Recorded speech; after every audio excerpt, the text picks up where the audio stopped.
اعوذ باللہ من الشیطان الرجیم بسم اللہ الرحمن الرحیم الحمد للہ رب العالمین وصلی اللہ علی سیدنا و نبینا محمد و آلہ الطیبین الطاہرین۔ ہماری بات فصل ہشتم کے اندر نفس الامر کے بارے میں تھی، جس کے بارے میں بعض مقدماتی مطالب جو محتوی فصل میں وارد ہونے سے پہلے ضروری تھے وہ آپ کی خدمت میں عرض کیے گئے۔ یہاں سے علامہ طباطبائی رحمۃ اللہ علیہ نفس الامر کی جہت وجود شناسی میں وارد ہوتے ہیں اور خارج میں موجود جو واقعیات و اشیاء ہیں ان واقعیات و اشیاء کی وجود شناسی اور ان کا کیفیت تحقق یا نحو تحقق نحو وجود کی جانب ہماری توجہ کو مبذول کرواتے ہیں۔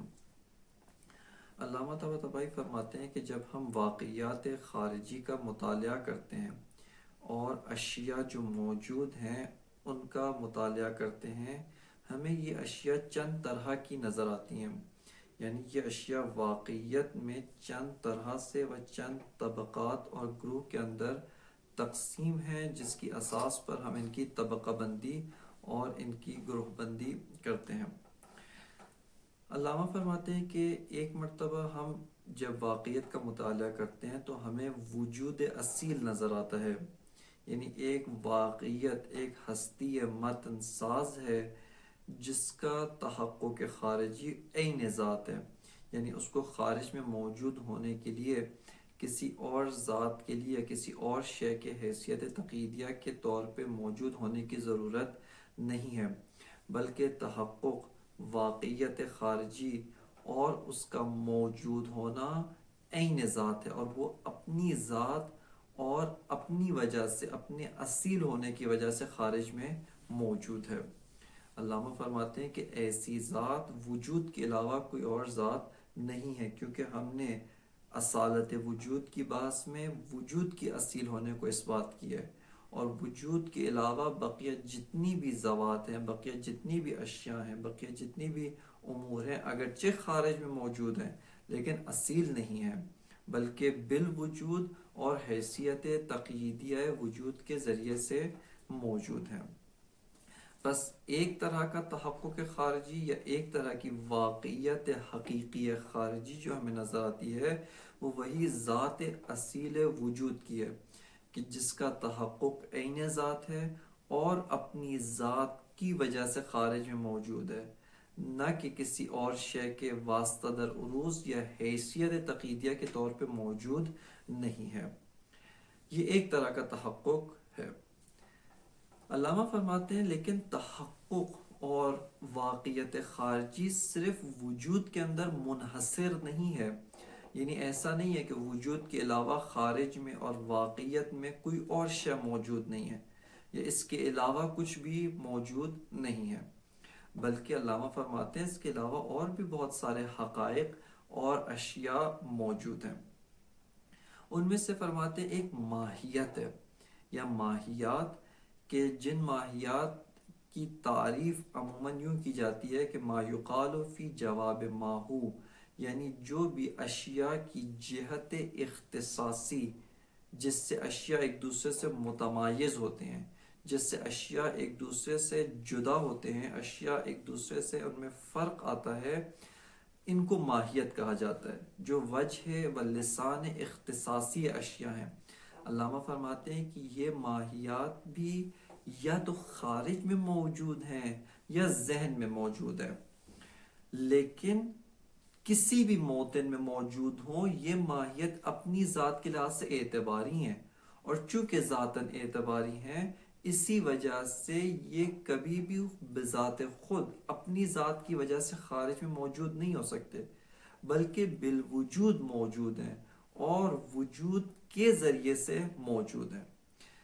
اب یہ ماہیت اگر خارج میں موجود ہے تو وجود خارجی کے ذریعے سے موجود ہے، وجود خارجی اصیل اس کے ذریعے سے موجود ہے اور اسی کے ذریعے سے تحقق رکھتی ہے، اسی کی حیثیت تقییدیہ و واسطہ در عروض کے طور پہ موجود ہے۔ یا یہ ماہیت وجود ذہنی کے ذریعے سے موجود ہے، کہ اس کی تفصیل انشاءاللہ تعالی آئندہ مرحلہ دوم کے اندر آئے گی، جہاں پہ علامہ وجود خارجی اور وجود ذہنی کے مباحث کو بیان فرمائیں گے۔ بس یہ ماہیت یا تو وجود ذہنی کے ذریعے سے موجود ہے یا وجود خارجی کے ذریعے سے موجود ہے، لیکن بالآخر یہ ماہیت موجود ہے، اور اس ماہیت کا حیثیت و اس ماہیت کا تحقق، اس ماہیت کی جنس، اس کا وقوع اسی وجود کے ذریعے سے موجود ہونے میں ہے۔ بس آپ کہیں پر بھی اس ماہیت کے تحقق سے وہ توقع نہ رکھیں جو آپ کو وجود اصیل سے ہوتی ہے، اور وجود اصیل سے ہماری توقع یہ ہے کہ وجود اصیل بذات خودش موجود ہے، وجود اصیل اپنی ذات اصیل کی وجہ سے خارج میں موجود ہے۔ یہ توقع ماہیت سے نہیں رکھنی چاہیے، کیوں؟ چونکہ ماہیت ذاتاً ایک امر اعتباری اور ایک ذات اعتباری ہے جو اپنی ذات کی وجہ سے مستقلاً خارج میں موجود نہیں ہو سکتی ہے، بلکہ جہاں پر بھی موجود ہے حیثیت تقییدیہ وجود اور واسطہ در عروض وجود کے ذریعے سے موجود ہے۔ البتہ ایک اور نقطہ علامہ ذکر کرتے ہیں جو نقطہ دقیق ہے، پہلے بھی اس کی جانب اشارہ ہو چکا ہے، اور وہ یہ کہ آپ ماہیت کو خارج میں وجود سے الگ نہ ڈھونڈیں۔ کیا مطلب اس معنی کا؟ یعنی وجود ایک جگہ رکھا ہے، ماہیت ایک جگہ رکھیے، اس طریقے سے منحاز اور جدا طور پہ ماہیت خارج میں نہیں ہے، بلکہ خارج میں ماہیت متحد با وجود ہے، اور اتحاد اتنا شدید ہے کہ کبھی بھی ماہیت کو وجود سے جدا نہیں کر سکتے۔ کیوں؟ کیونکہ جیسے ہی ماہیت کو وجود سے جدا کریں گے ماہیت معدوم ہو جائے گی، ماہیت موجود ہی نہیں رہے گی۔ پس ماہیت کو وجود سے جدا نہیں کر سکتے، لیکن در عین حال کہ ماہیت شدیداً متحد با وجود ہے، ماہیت غیر از وجود ہے، ماہیت خود وجود نہیں ہے، کیونکہ خود وجود اصیل ہے، ماہیت اعتباری ہے۔ لہٰذا در حال ہی کہ ماہیت اتحاد شدید با وجود رکھتی ہے، لیکن اس کے باوجود ماہیت جدا از وجود ہے، اور اس ماہیت کا نفس الامر، اس ماہیت کی واقعیت، اس ماہیت کی وجود، یعنی وجود سے مراد تحقق، اس ماہیت کا وقوع، یہی اس کا تحقق خارجی بحیثیت تقییدیہ وجود ہونا ہے۔ لہٰذا اس ماہیت سے، یہ ماہیات جو ہیں، ان سے ہماری توقع و ان کا نفس الامر انہی کی سطح اور انہی کے مطابق و انہی کے ذات کی اساس کے اوپر قرار پاتا ہے۔ اس کے علاوہ خارج میں بعض اور اشیاء ہیں کہ جو اشیاء جن کو ہم معقولات ثانیہ فلسفی کہتے ہیں، یہ علامہ طباطبائی کی یہاں کی تعبیر کے مطابق مفاہیم اعتباری عقلی، کہ جن کو علامہ نے مرحلہ 11 یعنی 11ویں مرحلے کی فصل 9 اس کے اندر علامہ نے اس کی وضاحت کی ہے کہ جب مفاہیم اعتباری کہتے ہیں اس سے کیا مراد ہے، مفہوم یا حقیقی ہے یا اعتباری۔ اس کی مفصل وضاحت علامہ نے مرحلہ علم و عالم و معلوم اس کے فصل 9 کے اندر بیان فرمائی ہے، کہ اس کتاب کے مطابق صفحہ 186 کے اوپر اس مطلب کو علامہ نے ذکر کیا ہے۔ مفاہیم اعتباری کو اگر خلاصتاً بیان کرنا چاہے، اس سے مراد معقولات ثانیہ فلسفی ہیں، کہ معقولات ثانیہ فلسفی وہ مانند وجود اصیل بھی نہیں ہیں، یعنی وجود کی طرح ایک ذات اصیل ہو، معقولات ثانیہ فلسفی اصیل بھی نہیں ہے، اور ماہیت کی مانند، کہ ماہیت نفاد وجود ہے، حد الوجود ہے، وجود کا حد ہے، ماہیت کی مانند بھی نہیں ہے، جن کا وجود سے فاصلہ بہت زیادہ ہے، یعنی ماہیت وجود متن ہے، ماہیت اس متن کا نفاد ہے، اس متن کا حد ہے، لیکن مراد حد کمالی و سطح کمالی وجود ہے۔ معقولات ثانیہ ان دونوں کے مابین ہے، اور ایک جہت سے دیکھیں معقولات ثانیہ فلسفی کا ارتباط ماہیت کے ارتباط کی نسبت شدید تر ہے، یعنی وجود کے ساتھ معقولات ثانیہ فلسفی شدید تر از ماہیات مرتبط ہے، چونکہ ماہیت نفاد وجود ہے، جبکہ معقولات ثانیہ فلسفی، جیسے پہلے بھی ایک دفعہ آپ کی خدمت میں اس کے بارے میں بات کی تھی، وہ کمالات وجود ہیں، جو کمالات مندمج در وجود ہیں، سطح وجود و واقعیت وجود کے بے تحاشا نزدیک ہیں، اگرچہ ایک مغایرت ظریف ہے، لیکن اس کے باوجود یہ سطح وجود کے بہت زیادہ نزدیک ہے، اس حد تک نزدیک ہے کہ گویا علامہ فرماتے ہیں یہ احساس ہوتا ہے کہ یہ عین وجود ہے، یہ خود وجود ہے. جیسے علیت گویا احساس ہوتا ہے عین وجود ہے، خود وجود ہے، یا وحدت عین وجود ہے. یا اس کے علاوہ دیگر جو معقولات ثانیہ فلسفی ہیں جیسے تشخص ہے، جیسے وجوب ہے اور وغیرہ، گویا یہ عین متن وجود ہے، یہ عین متن و واقعیت وجود ہے، اور اس کے علاوہ اس سے ہٹ کر کچھ بھی نہیں ہے. لیکن دقت فلسفی کے ساتھ اگر نگاہ کریں، عین وجود نہیں ہے، ایک انتہائی ظریف و انتہائی لطیف قسم کی مغایرت موجود ہے. علامہ فرماتے ہیں کہ چونکہ یہ معقولات ثانیہ یا مفاہیم اعتباری یہ واقعیت میں ان کی حیثیت عین حیثیت وجود ہے اور متن وجود کے بہت نزدیک ہیں، عقل ان مفاہیم کو انتزاع کرنے میں ایک مشکل کا دوچار ہوتی ہے، ایک اضطرار کا شکار ہوتی ہے، اور وہ اضطرار وجود شناسانہ ہے کہ چونکہ متن وجود کے انتہائی نزدیک ہے اور ذات وجود ذات اصیل ہے جو کبھی بھی ذہن میں منتقل نہیں ہوتی، اور یہ معقولات متن وجود کے نزدیک ہیں، انتہائی نزدیک، عقل کبھی بھی ان کی کن و ان کی گہرائی و حقیقت تک نہیں پہنچ سکتی. کیوں؟ چونکہ ان کی حقیقت ہی واقعیت خارجی کے بے تحاشا نزدیک ہے. ان کی حقیقت مانند ماہیت نہیں ہے کہ جو ماہیت اعتباری ہے، بعض اوقات وہی ماہیت جو خارج میں موجود ہے بعینہ ہی اپنے تمام ذاتیات لوازم ذات کے ساتھ ذہن میں موجود ہوتی ہے. یہ ماہیت کی ذات ہے کیونکہ اعتباری ہے. لیکن معقولات ثانیہ فلسفی ماہیت کی مانند اس طرح سے اعتباری نہیں ہے، بلکہ متن وجود کے انتہائی نزدیک اور متن وجود کے اندر مندمج ہے کہ گویا یہ احساس ہوتا ہے اور یہ گمان ہوتا ہے کہ عین وجود ہے. لہٰذا عقل ان مفاہیم کو واقعیت خارجی سے انتزاع کرنے میں ایک مشکل اور ایک دشواری کا شکار ہوتی ہے، اور وہ دشواری یہ کہ عقل ایک اضطرار، ایک دقت، ایک تأمل شدید کے بعد ان مفاہیم کو خارج سے اور واقعیت اور اپنے مصادیق سے انتزاع کرتی ہے، کہ خود یہ انتزاع کرنا بتاتا ہے کہ یہ مفاہیم، یہ واقعیات خارج میں موجود ہیں لیکن بالوجود موجود ہیں، عین وجود نہیں ہے، عین متن وجود نہیں ہے.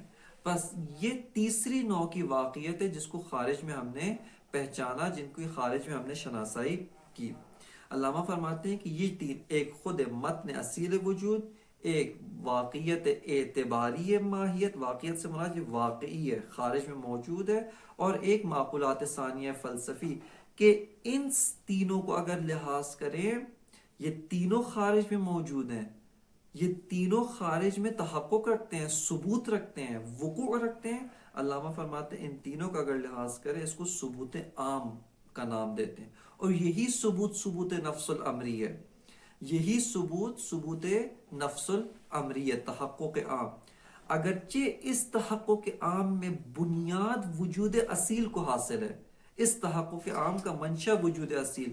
آپ اگر وجود اصیل کو ہٹائیں، وجود اصیل کو حذف کرے، ماہیات بھی معدوم ہو جائیں گی، معقولات ثانیہ فلسفی بھی خارج موجود نہیں رہیں گے.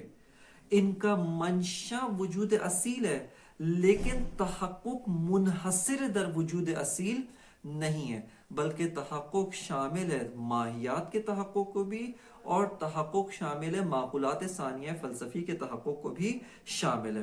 بس علامہ فرماتے ہیں کہ یہ جو تحقق ہے یہ تحقق عام، ثبوت عام و ثبوت نفس الامری ہے. اس کے بعد سے علامہ طباطبائی بحث کی جہت معرفت شناسی کی جانب متوجہ ہوتے ہیں.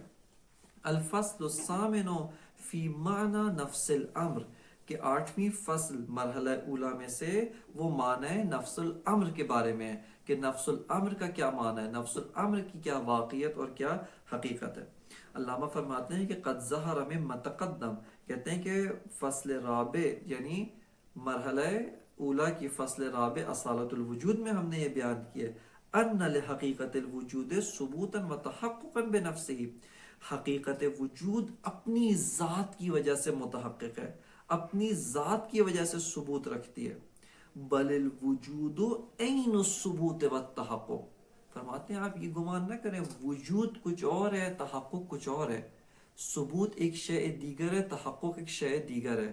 وجود ایک شے دیگر ہے، ثبوت نہ. فرماتے ہیں وجود یعنی ثبوت، وجود یعنی تحقق، اور تحقق بذات خودش اپنی ذات کی وجہ سے تحقق ہے.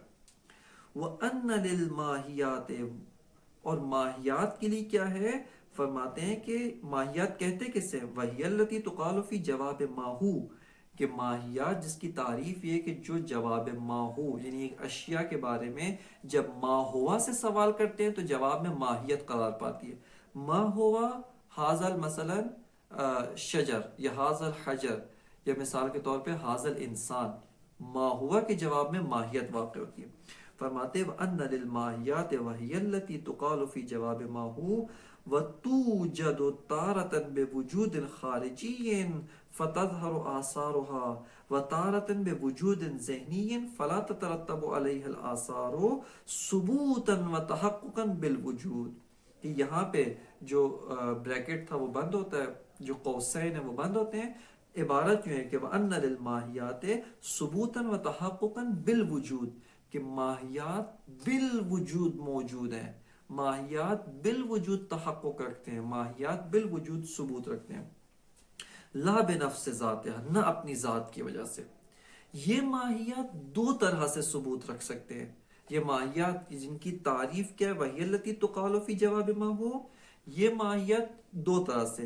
وتوجد تارة بوجود خارجی فتظہر آثارها، بعض اوقات وجود خارجی کے ذریعے سے موجود ہوتے ہیں کہ اگر وجود خارجی کے ذریعے سے موجود ہوں، ان ماہیات پر ان کے آثار مترتب ہیں. یہ انسان جسم ہے، جسم نامی ہے، باقاعدہ نموف کرتا ہے، رشد کرتا ہے، اس کے اندر حساسیت ہے، احساس ہے، متحرک بالارادہ ہے، تحرک بالارادہ ہے، ناطق ہے، اس کے آثار اس کے اوپر ظاہر ہوتے ہیں. وَتَارَةً بِوُجُودٍ ذِهْنِيٍّ فَلَا تَتَرَتَّبُ عَلَيْهِ الْآثَارُ، اور بعض اوقات یہ ماہیت وجود ذہنی کے ذریعے سے موجود ہوتی ہے کہ اس کے اوپر آثار مترتب نہیں ہوتے. جیسے انسان جو میرے ذہن میں یہ رشد نہیں کرتا، انسان اگرچہ نامی ہے لیکن نمو عقلی ہے، اس کے جسم عقلی ہے، اس کا نطق ہونا نطق عقلی ہے، نہ مانند خارجی اس کے اوپر آثار نطق خارجی و آثار نمو خارجی متحقق ہوں گے. بس فرماتے ہیں کہ وَأَنَّ لِلْمَاهِيَاتِ ثُبُوتًا وَتَحَقُّقًا بِالْوُجُودِ لَا بِنَفْسِ ذَاتِهَا، کہ اس کا ثبوت اور تحقق وجود کے ذریعے سے، نہ اپنی ذات کی وجہ سے.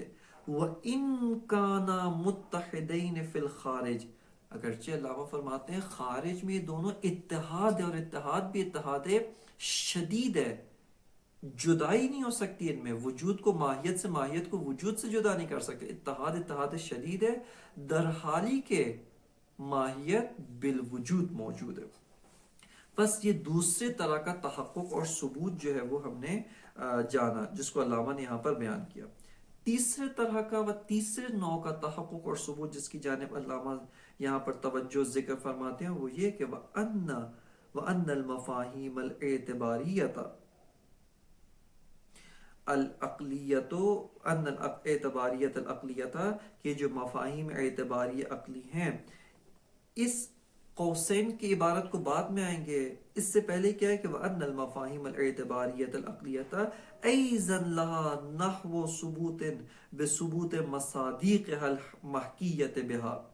کہتے ہیں کہ یہ جو مفاہیم ہیں، مفاہیم سے مراد یہاں پر خود مفہوم بمحو مفہوم نہیں ہے، بلکہ مفاہیم سے مراد یعنی ان کی جو واقعیت ہے، خود علیت، خود معلولیت، نہ مفہوم معلولیت جو میرے ذہن میں، بلکہ فرما رہے کہ یہ جو واقعیات ہیں اس کو بھی ایک طرح کا ثبوت حاصل ہے. معقولات ثانیہ کو ثبوت حاصل ہے. کیسا ثبوت؟ یہ واقعیات و یہ معقولات ثانیہ فلسفی اپنے مصادیق کے ذریعے سے قائم ہے، جدا از مصادیق نہیں ہے. علیت آگ سے جدا ایک شے دیگر کے طور پہ یہاں رکھی نہیں. جیسے اس میز کے اوپر دو قلم رکھے ہیں، دو قلم دونوں ایک دوسرے سے جدا ہیں، ایک قلم کو توڑ دیں دوسرے پہ کوئی اثر نہیں پڑے گا. علامہ فرماتے ہیں علیت، معلولیت، معقولات ثانیہ، فلسفی، ان کو خارج میں آپ اس طرح اپنے مصادیق سے جدا نہیں پائیں گے، بلکہ یہ معقولات ثانیہ فلسفی اپنے مصادیق کے وجود، اپنے مصادیق کے ثبوت، اپنے مصادیق کے تحقق کے ذریعے سے قائم ہے، اور ان مصادیق کے تحقق کے ذریعے سے یہ خارج میں موجود ہیں۔ بس علامہ فرماتے ہیں کہ ان کے لیے ایزن لہا نحو ثبوت بثبوت مصادیقها المحکیت بہا، ان مصادیق کے ذریعے سے کہ جو محکی ہیں، جو خود خارج میں واقعیت خارجی ہیں، ان کے ذریعے سے اس کو ثبوت حاصل ہے۔ خود مفاہیم اعتباری سے کیا مراد ہے؟ خود قوسین کی جو عبارت ہے، فرماتے ہیں وہی التی، یہ جو مفاہیم اعتباری آتی ہے، وہی التی لم تنتزع من الخارج، ان کو آپ نے براہ راست خارج سے انتزاع نہیں کیا۔ اب دقت کریں، علامہ کہہ رہے انتزاع کیا بھی ہے اور کیا نہیں بھی ہے، یعنی توجہ، خارج سے براہ راست مستقیم ہم نے انتزاع نہیں کیا، بلکہ کیسے انتزاع ہوتے ہیں؟ فرماتے ہیں وَإِنَّمَا اعْتَبَرَهَا الْعَقْلُ بِنَوْعٍ مِّنَ التَّأَمُّلِ لِضُرُورَةٍ تَضْطَرُّهُ إِلَى ذَلِكَ كَمَفَاهِيمِ الْوُجُودِ وَالْوَحْدَةِ وَالْعِلْيَةِ وَنَحْوِ ذَلِكَ۔ علامہ فرماتے ہیں کہ بلکہ عقل جو ہے ان مفاہیم کو اعتبار کرتی ہے۔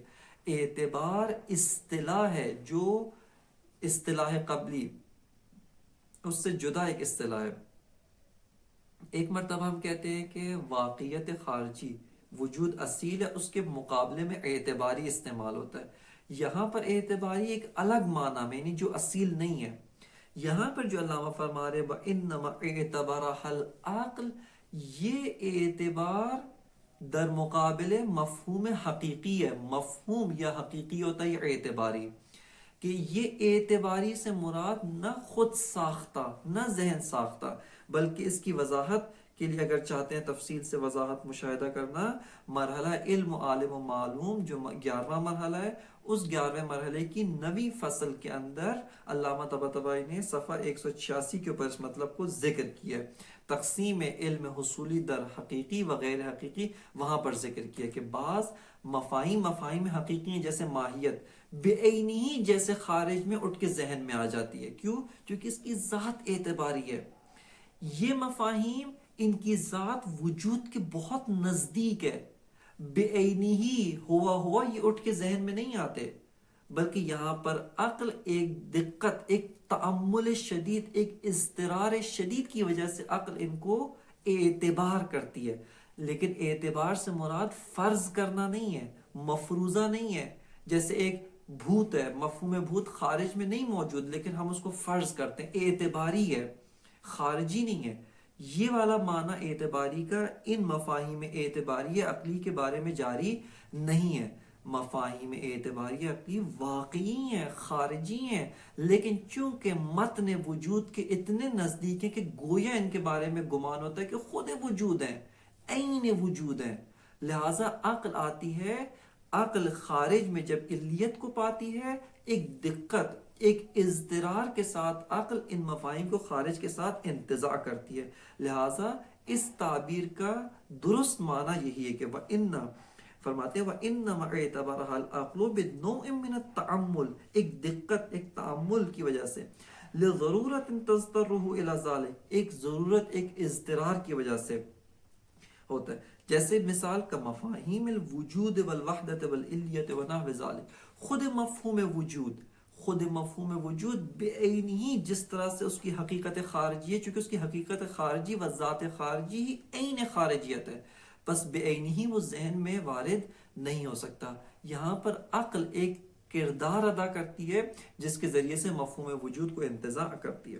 بس علامہ فرماتے ہیں کہ وَأَنَّ الْمَفَاهِيمَ الْاعْتِبَارِيَّةَ الْعَقْلِيَّةَ أَيْضًا لَهَا نَحْوُ ثُبُوتٍ بِثُبُوتِ مَصَادِقِهَا الْمَحْكِيَّةِ بِهَا وَإِنْ لَمْ تَكُنْ هَذِهِ الْمَفَاهِيمُ مَأْخُوذَةً فِي مَصَادِقِهَا أَخْذَ الْمَاهِيَّةِ فِي أَفْرَادِهَا وَفِي حُدُودِ مَصَادِقِهَا۔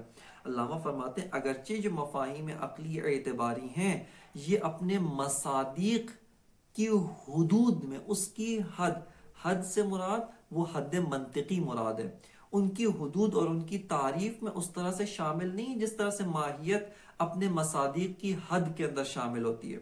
جیسے مصادیق انسان ہے، زید خارجی، یہ زید خارجی، اس کی حد کے اندر انسان ہونا شامل ہے.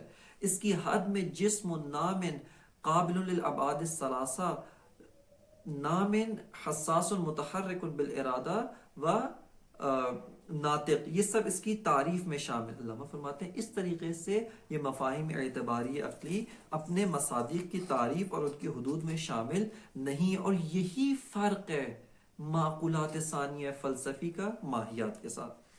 وَهَذَا الثُّبُوتُ الْعَامُ، بس ہم نے 3 طبقات کا ثبوت جو ہے وہ تشکیل دیا. سب سے بنیادی و منشأ تمام ثبوت وجود اصیل ہے. اس وجود اصیل کے پائے کے اوپر، اس وجود اصیل کی بنیاد کے اوپر ماہیات موجود ہیں، متحقق ہیں، واقعیت خارجی ہیں، معقولات ثانیہ فلسفی. یہ 3 طبقات کا ثبوت علامہ فرماتے ہیں وَهَذَا الثُّبُوتُ الْعَامُ الشامل لثبوت الوجود والماہیت والمفاہیم الاعتباریت العقلیت هو المسمى بالنفس الامر. فرماتے ہیں کہ یہ ثبوت عام کہ جو 3 طبقات کو شامل ہے، تینوں کو شامل ہے، وجود اصیل، ماہیت اعتباری اور مفاہیم اعتباری، مفاہیم عقلیہ، معقولات ثانیہ فلسفی، اس ثبوت عام کو نفس الامر کہتے ہیں. هو المسمى بنفس الامر التي يعتبر صدق القضايا بمطابقتها فيقال ان كذا كذا في نفس الامر. اب دیکھیں یہاں پہ علامہ واقعیت خارجی میں بحث تھی، واقعیت خارجی میں گفتگو کرتے کرتے ایک انتہائی لطافت، ایک انتہائی ظرافت، کسی تذکر دیے بغیر جہت معرفت شناسانہ یہ نفس الامر میں وارد ہوتے ہیں. علامہ فرماتے ہیں کہ یہ جو ہم نے واقعیت خارجی، ثبوت عام، تحقق خارجی عام جو تشکیل دیا ہے، یہ نفس الامر ہے. لیکن نفس الامر از جہت وجود شناسانہ، کہ اسی نفس الامر از جہت وجود شناسانہ کے ساتھ جب قضایا مطابقت اختیار کرتے ہیں، ان قضایا کو قضایا صادقہ کہا جاتا ہے. بس آپ نے مشاہدہ کیا کہ علامہ نے کس طرح سے انتہائی باریکی و ظرافت کے ساتھ جہت وجود شناسانہ و جہت ہستی شناسانہ یہ نفس الامر سے جہت معرفت شناسانہ یہ نفس الامر کے اندر وارد ہوتے ہیں. بس علامہ فرماتے ہیں وَهَذَا الثُّبُوتُ الْعَامُ، یہ ثبوت عام واقعی خارجی الشامل لثبوت الوجود والماہیت والمفاہیم الاعتباریت العقلیہ، یہ ثبوت عام کیا ہے؟ هو المسمى بالنفس الامر، اس کو نفس الامر کہا جاتا ہے. اس نفس الامر وجود شناسانہ کا ایک اور جنبہ کیا ہے؟ اس کا نفس الامر کا ایک اور پہلو کیا ہے؟ التی یعتبر صدق القضایا بمطابقتها، جس کے ساتھ مطابقت رکھنے کی اساس پر قضایا صادق ہوتے ہیں. اس کی اساس کے اوپر قضایا کا صدق اور کذب جو ہے وہ معلوم ہوتا ہے. فیقال ان قضا قضا فی نفس الامر، یعنی نفس الامر میں یوں ہے، نفس الامر کے ساتھ یہ قضیہ یا قضایا یوں واقعیت و مطابقت رکھتے ہیں. توضیح و ذالک، یہ جو توضیح و ذالک ہے، یہ توضیح و ذالک یہ جہت و جنبہ و جو وجہ ہے معرفت شناسانہ یہ نفس الامر ہے، اس کے بارے میں علامہ طباطبائی وارد ہوتے ہیں. پس توضیح و ذالک سے مراد ہماری واضح ہے، اور وہ یہ کہ جنبہ و جہت معرفت شناسانہ یہ نفس الامر میں علامہ طباطبائی وارد ہوتے ہیں. جہت معرفت شناسانہ میں وارد ہونے کے لیے علامہ پہلے قضایا کو ایک تقسیم بندی کرتے ہیں. فرماتے ہیں کہ قضایا کے موضوع کے لحاظ سے، چونکہ ہر قضیہ موضوع اور محمول کے اوپر مشتمل ہوتا ہے، اور موضوع کے لحاظ سے ہم قضایا کو چند گروہ میں یا چند اقسام میں جو ہے وہ تقسیم کر سکتے ہیں. فرماتے ہیں کہ بعض قضایا ایسے ہیں کہ جن کا موضوع خارجی ہے، اور بعض قضایا ایسے ہیں جن کا موضوع عقلی محض، ذہنی محض، ایسا خارج میں موضوع کسی جہت سے موجود نہیں ہے. وہ قضایا کہ جو خارجی ہیں، حتمی طور پہ ان کا حکم بھی کیا ہوگا؟ خارجی ہوگا. یعنی جو محمول ہے وہ محمول بھی خارجی ہوگا. کیوں؟ چونکہ محمول ذہنی اور خارجی ہونے میں تابع موضوع ہے. اگر موضوع ذہنی ہے تو حکم بھی ذہنی ہوگا، اگر موضوع خارجی ہے پس حکم بھی حتمی طور پہ خارجی ہے. لہٰذا فرماتے ہیں کہ قضایا میں سے بعض ایسے قضایا ہیں کہ جن کا موضوع کیا ہے، موضوع خارجی ہے، اور حکم بھی ان کا کیا ہے، حکم خارجی ہوتا ہے۔ اس کے بعد فرماتے ہیں کہ بعض قضایا ایسے ہیں کہ جن کا موضوع ذہنی ہے۔ یہ موضوع ذہنی، اس سے مراد کے ذہنی محض ہے۔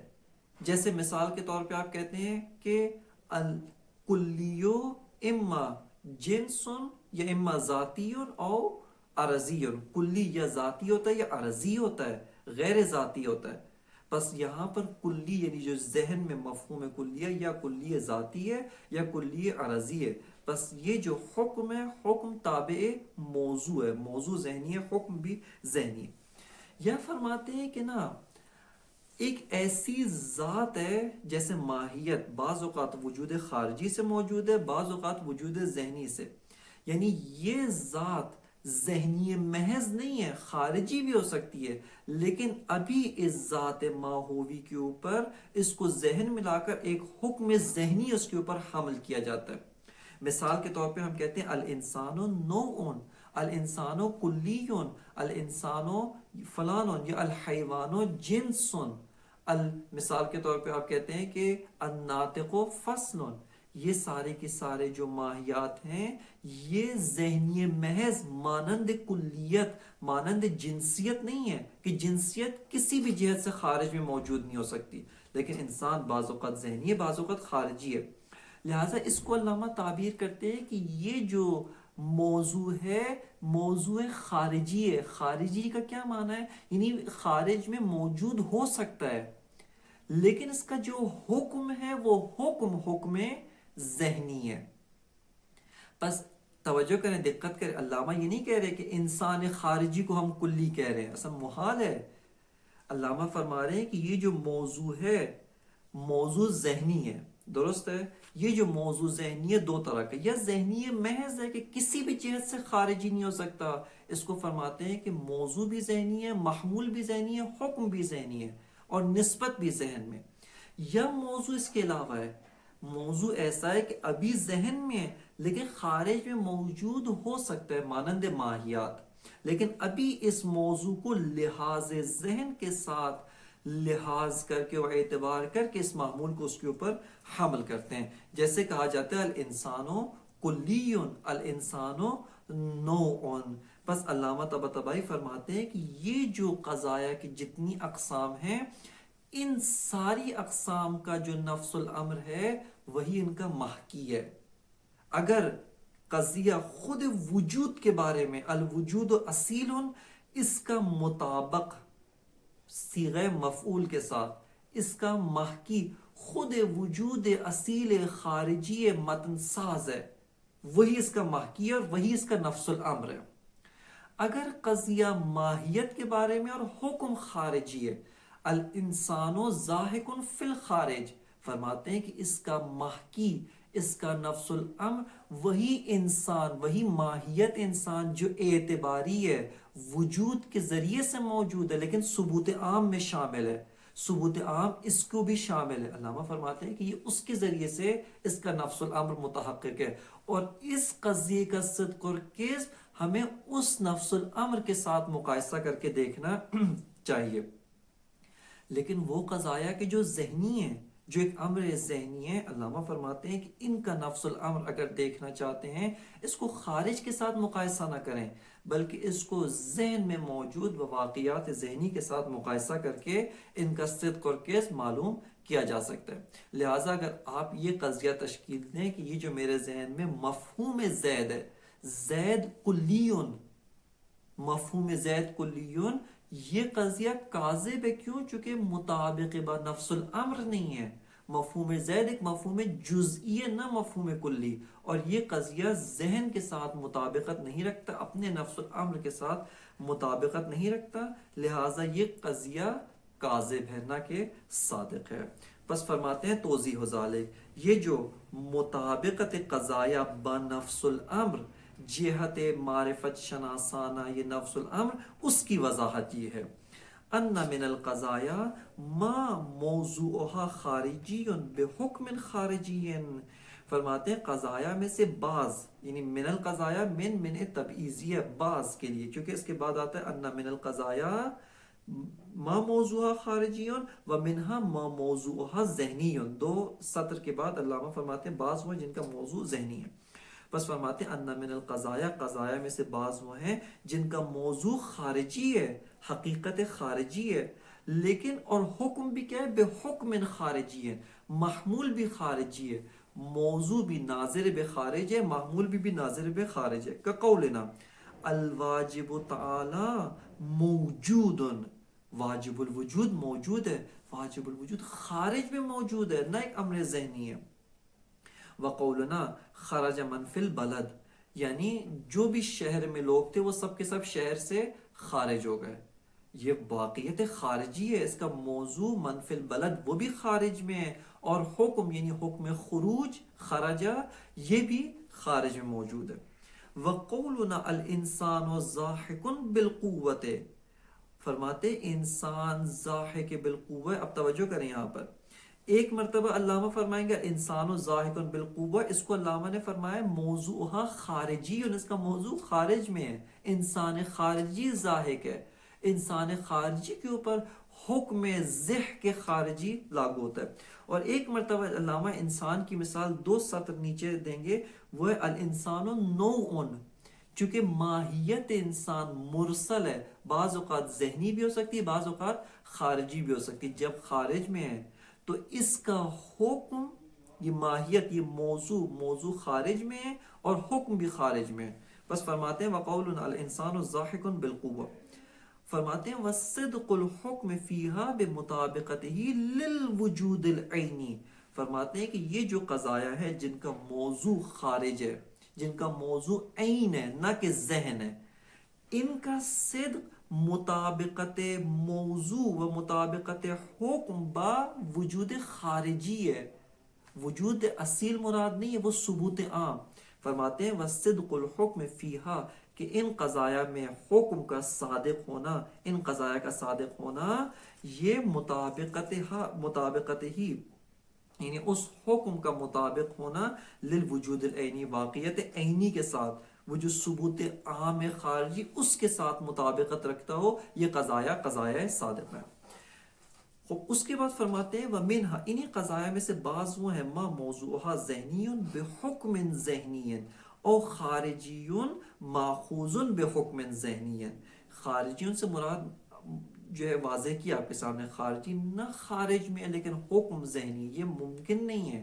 جس موطن میں حکم ہے اسی موطن میں موضوع کو ہونا چاہیے، جس موطن میں وصف ہے اسی موطن میں موصوف کو ہونا چاہیے.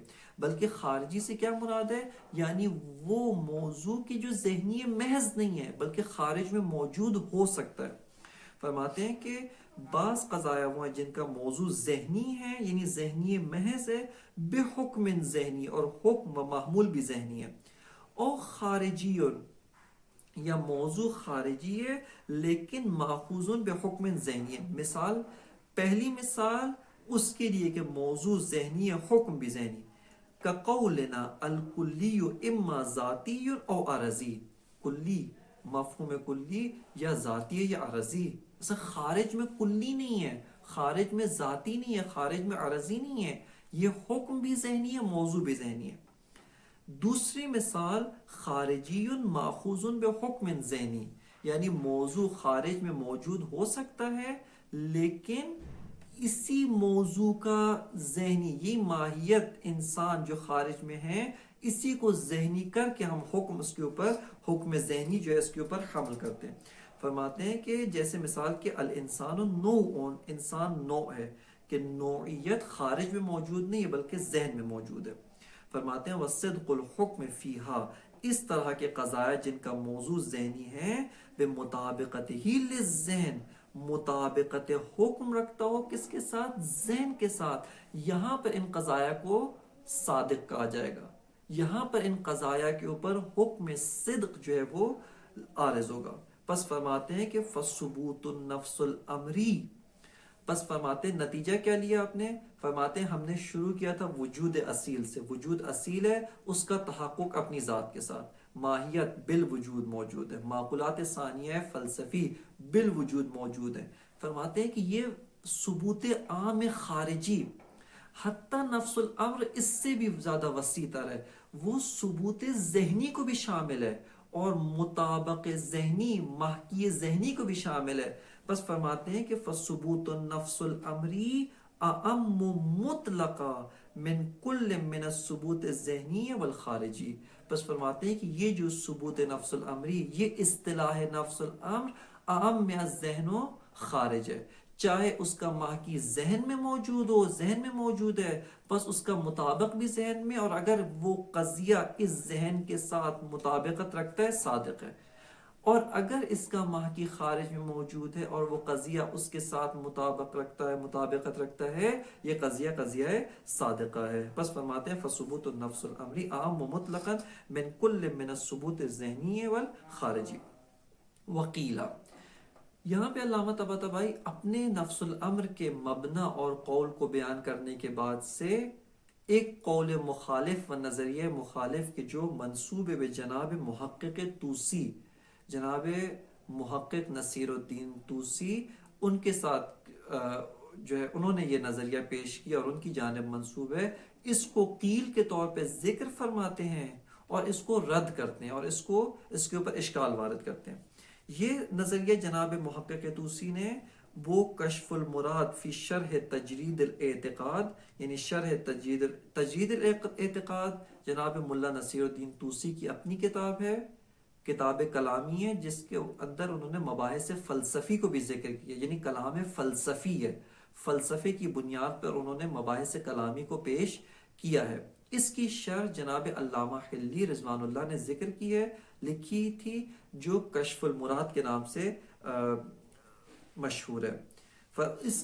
اس کے مقصد اول کے ذیل میں فصل اول کے مرحلہ 37 کے اندر جناب خواجہ طوسی اور ان کے اتباع میں علامہ حلی نے نفس الامر کے بارے میں اس قول کو مطرح کیا، اور ان کا قول یہ فرماتے ہیں کہ نفس الامر کی جو جہت معرفت شناسانہ، یہاں پہ ظاہراً محقق طوسی جناب خواجہ طوسی اور ان کی اتباع اور ان کی شرح میں علامہ حلی مطلقاً جو ہے وہ قضایا کے و نفس الامر معرفت شناسانہ کی جانب ناظر ہے، اصلا نفس الامر ہستی شناسانہ کی جانب ناظر نہیں ہے۔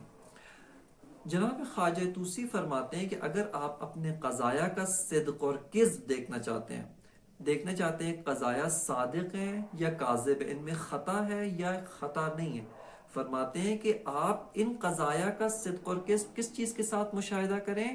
عقل اول، عقول و مفارقات کے جو علم حصولی رکھتے ہیں، اور ان کی جو قضایا ہیں ان میں اصلاً صدق اور کذب جو ہے وہ مطرح نہیں ہے، ان میں صدق، ان میں کذب کا احتمال نہیں ہے، ان میں احتمال خطا بھی موجود نہیں ہے، احتمال کذب بھی موجود نہیں ہے۔ بس آپ اپنے قضایا کو اس نفس الامر کے ساتھ جو صور و معقولات در عقل اول ہیں ان کے ساتھ مقایسہ کریں، ان کے ساتھ تطابق دیں، ان کے ساتھ مطابقت کو دیکھیں، اور اگر یہ قضایا ان کے ساتھ مطابقت پیدا کرتے ہیں، مطابقت رکھتے ہیں، آپ کے قضایا صادق ہیں۔ اور اگر قضایا عقول و مفارقات میں موجود علم حصولی، عقل فعال کے علم حصولی کے ساتھ مطابقت نہیں رکھتے، تو اس کا مطلب ہے کہ آپ کا قضیہ خطا ہے، کاذب ہے، اس کے ساتھ مطابقت نہیں رکھتا۔ بس جناب خواجہ طوسی اور ان کی اتباع میں علامہ حلی نے معیار صدق اور کذب مطابقت قضایا، یعنی ہمارے ذہن میں اور ہمارے علوم جو ہیں ان کا مطابقت عقل اول کے ساتھ، ان کا عقل فعال، عقول و مفارقات جن میں خطا کا امکان بھی نہیں ہے، جن میں کسی جہت سے بھی خطا رونما نہیں ہو سکتی، اس کے ساتھ مطابقت کو معیار صدق اور کذب در قضایا قرار فرمایا ہے۔ وقیلا، علامہ اس کو قیل کے ساتھ ذکر فرماتے ہیں، یعنی یہ قول ضعیف ہے، خود علامہ اس قول کو قبول نہیں فرماتے ہیں۔ ان نفس الامر عقل مجرد فیہ صور المعقولات عامتاً، فرماتے ہیں کہ نفس الامر جو ہے وہ ایک عقل مجرد ہے، عقل مجرد سے مراد یہ عقل نہیں ہے، وہم اور تخیل، اس کے مقابل میں عقل کے جو قوہ، یہ نفس انسانی میں سے ایک قوہ ہے، یہ مراد نہیں ہے، بلکہ مراتب ہستی میں سے ایک مرتبہ ہے عقل، اس کو عقول اور مفارقات، کہ جو مجرد از مادہ ہیں، جو حقائق غیر مادی و غیر جسمانی ہیں، ان کو عقول کہا جاتا ہے۔ اللہ جناب خواجہ طوسی فرماتے ہیں کہ ان عقول میں جو صور ہیں، صور سے مراد مفاہیم ہیں، ان میں جو علم حصولی ہے، ان میں جو قضایا ہیں، ان قضایا کے ساتھ آپ اپنے قضیے کو مطابقت دیں۔ فرماتے ہیں ان نفس الامر عقل مجرد فیہ صور المعقولات عامتا، عقل مجرد کے اندر تمام معقولات، تمام امور، تمام قضایا سب اس میں موجود ہیں، عامتاً یعنی شاملتاً یعنی بطور عام شمول سارے قضایا اس میں موجود ہیں۔ والتصدیقات الصادقۃ فی القضایا الذہنیۃ والخارجیۃ تطابق ما عنده من الصور المعقولۃ۔ فرماتے ہیں تصدیقات صادقہ یعنی وہ قضایا جو صادقہ ہیں۔ کون سے قضایا ہیں؟ چاہے ذہنی ہو یعنی ہمارے ذہنی قضایا، یا خارجی یعنی چاہے قضایا ناظر بذہن ہے، ناظر بخارج۔ یہ کون سے قضایا ہیں؟ فرماتے ہیں تطابق ما عنده من الصور المعقولۃ، جو عقل اول، عقل مجرد میں جو صور ہیں، عقل مجرد میں جو قضایا ہیں، جو معقولات ہیں، اس کے ساتھ مطابقت رکھتے ہیں، یہ قضایا صادقہ ہیں۔ بس فرماتے ہیں والتصدیقات الصادقۃ فی القضایا الذہنیۃ والخارجیۃ تطابق ما عنده من الصور المعقولۃ، یہ وہ ہیں کہ جو مطابقت بس صور معقولہ رکھتے ہیں اور اس کے ساتھ مطابقت اختیار کرتے ہیں۔ علامہ طباطبائی رحمۃ اللہ علیہ اس قول کے اوپر جو اشکال وارد کرتے ہیں، اور وہ یہ فرماتے ہیں خوب درست ہے، ہم اپنے قضایا کا صدق اور کذب عقل اول کے ساتھ مقایسہ کرتے ہیں، اور عقل اول میں جو قضایا موجود ہیں دیکھتے ہیں کہ آیا یہ میرا جو قضیہ ہے اس کے ساتھ مطابقت رکھتا ہے تو صادق ہے، اگر مطابقت نہیں رکھتا تو کاذب۔ علامہ فرماتے ہیں ہم نقل کلام کرتے ہیں اور پوچھتے ہیں خب عقل اول میں جو قضایا ہیں، عقل اول میں جو حقائق ہیں، صور ہیں، یہ کس کے ساتھ مطابقت رکھتے ہیں؟ چونکہ عقل اول میں آپ نے کہا وہاں پر بھی قضایا موجود ہے، عقل اول میں جو قضایا ہیں ان کا بھی کوئی محکی ہے، چونکہ قضیہ ہمیشہ حاکی ہوتا ہے، ان کا محکی ہے۔ خوب یہ جو عقل اول میں قضایا ہیں، آپ کو کیسے معلوم کہ عقل اول کے قضایا صادق ہیں یعنی صادق؟ خوب عقل اول کے قضایا کا صدق معلوم کرنے کے لیے دوبارہ آپ کو دیکھنا پڑے گا کہ یہ عقل اول کا جو قضیہ ہے یہ اپنے محکی و مطابق خارجی کے ساتھ مطابقت رکھتا ہے یا مطابقت نہیں رکھتا۔ بس دوبارہ عقل اول کے قضایا کو آپ کو مقایسہ کرنا پڑے گا نفس الامر کے ساتھ جو ہم نے بیان کی ہے، اور وہ محکی ہے، وہ ان کا مطابق خارجی ہے۔ اس مطابق خارجی کے ساتھ اگر یہ قضایا تطابق رکھتے ہیں، اگر اس کے ساتھ یہ قضایا مطابقت اور اس کے مطابق ہیں، اس صورت میں فرماتے ہیں یہ عقل اول کے قضایا کا صدق اس وقت معلوم ہوگا۔ بس دوبارہ بات پلٹ کے دوبارہ آ جائے گی اس نفس الامر کی جانب جو ہم نے بیان کی ہے۔ لہٰذا ہم شروع سے یہی کہتے ہیں کہ نفس الامر قضایا جو ہمارے بھی قضائے، ان کا نفس الامر عقل اول کو قرار نہ دیں، بلکہ ان قضایا کا نفس الامر ان کا محکی ہے، ان قضایا کا نفس الامر وہ واقعیت خارجی ہے جس سے یہ قضایا حکایت کرتے ہیں، اور ان کا جو محکی ہے وہی ان کا نفس الامر ہے۔ بس فرماتے ہیں وفی، اس میں جو اشکال وارد ہے، ان ننقل الکلام الی ما عنده من الصور العلمیہ، فرماتے ہیں ہم نقل کلام کرتے ہیں ان صور علمیہ کی جانب کہ جو عقل اول میں موجود ہے، عقل مجرد میں موجود ہے۔ فرماتے ہیں فَهِيَ تَصْدِيقَاتٌ تَحْتَاجُ فِي صِدْقِهَا إِلَى ثُبُوتٍ لِمَضَامِينِهَا خَارِجٍ عَنْهَا تُطَابِقُهُ۔ فرماتے ہیں کہ یہ جو قضایا ہیں، یہ جو صور علمیہ جو عقل مجرد میں موجود ہیں، جو عقل فعال میں موجود ہیں، یہ جو صور علمیہ فرماتے ہیں یہ بھی تصدیقات ہیں۔ جب تصدیقات ہیں پس قضیہ ہے، جب قضیہ ہے یہاں پہ سوال پیدا ہوتا ہے صادق یا صادق نہیں ہے۔ اس صادق یا صادق نہ ہونے کے لیے پھر دیکھنا پڑے گا اس کا جو محکی ہے، اس کا جو مضمون ہے، مضمون سے مراد محکی ہے جس سے یہ حکایت کر رہا ہے، آیا اس کے ساتھ مطابقت رکھتا ہے یا مطابقت نہیں رکھتا؟ فرماتے ہیں فہیہ، یہ جو سور علم ہیں، تصدیقات ہیں، تحتاج، یہ محتاج ہیں، فی صدقہا الی ثبوت لمضامینہا خارج عنہا تطابقہ، کہ یہ جو قضایا ہیں، یہ جو محتوی قضیہ ہے، اس کا صدق رکھتا ہے کس کے ساتھ؟ اپنے مضامین کے ساتھ، اپنے محکی کے ساتھ، کہ جو محکی خارج از قضیہ ہوتا ہے، محکی غیر از قضیہ ہوتا ہے۔ محکی وہ ہے کہ جس سے قضیہ حکایت کرتا ہے، قضیہ حکایت ہے، حاکی ہے، محکی وہ جس سے قضیہ حکایت کرتا ہے۔ بس فرماتے ہیں کہ یہ جو قضیہ ہے، اس کو دوبارہ آپ محکی کے ساتھ مقایسہ کر کے دیکھیں گے، اگر یہ قضیہ محکی کے ساتھ مطابقت رکھتا ہے، اس وقت معلوم ہوگا کہ عقل اول کے قضایا بھی صادق ہیں۔ لہٰذا ہم شروع سے عقل اول کو معیار قرار نہیں دیتے، بلکہ ہم شروع سے ہی معیار اس محکی کو، اس نفس الامر وجود شناسانہ کو قرار دیتے ہیں، اور اسی کی اساس پر ہم سارے قضایا کا صدق اور کذب جو ہے وہ مطرح کرتے ہیں۔ بس یہ وہ اشکال ہے کہ جو علامہ طباطبائی رحمۃ اللہ علیہ نے خواجہ نصیر الدین طوسی رحمۃ اللہ علیہ کے قول کے اوپر وارد کیا، اور اپنے قول کو اس طریقے سے علامہ تثبیت کرتے ہیں۔ یہاں پر فصل ثامن کی جو نفس الامر کے بارے میں، اس کو علامہ اختتام پذیر کرتے ہیں، اور فصل نہم، فصل تاسع کہ جو ایک اور مطلب کے بارے میں ہے، وہ بھی حقیقت میں اصالت الوجود کی فروعات میں سے ہے، اس کے بارے میں علامہ اپنی آرائز کو پیش کرتے ہیں کہ انشاءاللہ درس بعدی کے اندر اس سے بہرہ مند ہوں گے۔ وصلی اللہ علی سیدنا و نبینا محمد و آلہ الطیبین